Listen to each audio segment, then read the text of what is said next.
Birleşmiş Milletler İnsan Hakları Yüksek Komiserliği 31 Ağustos'ta Doğu Türkistan'daki duruma ilişkin bir açıklama yayınlayarak Çin'in bölgedeki insan hakları ihlallerinin hesap verilebilirliğini sağlamak için harekete geçmeye devam ettiğini söyledi.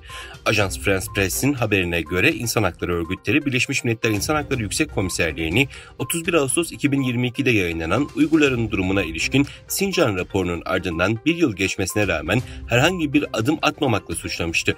Birleşmiş Milletler İnsan Hakları Yüksek Komiserliği 31 Ağustos'ta ajansa yaptığı açıklamada Sincan'daki durum hala endişe verici ifadelerini kullandı.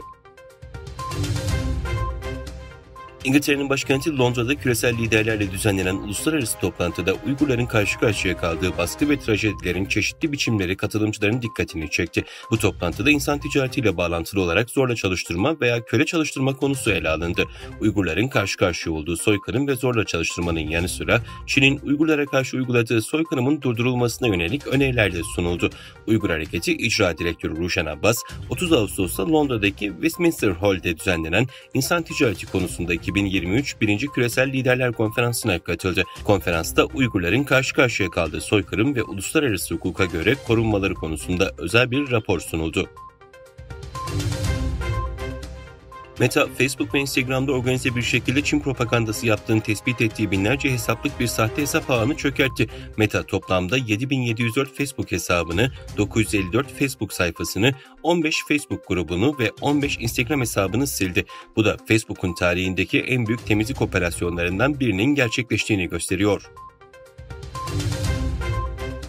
Çin, Tibet'le ilgili meselelerde söylentiler yayan ya da uzun süredir bu konulara müdahil olan ABD vatandaşlarına mütekabiliyet esasına dayanarak vize kısıtlaması getirecek.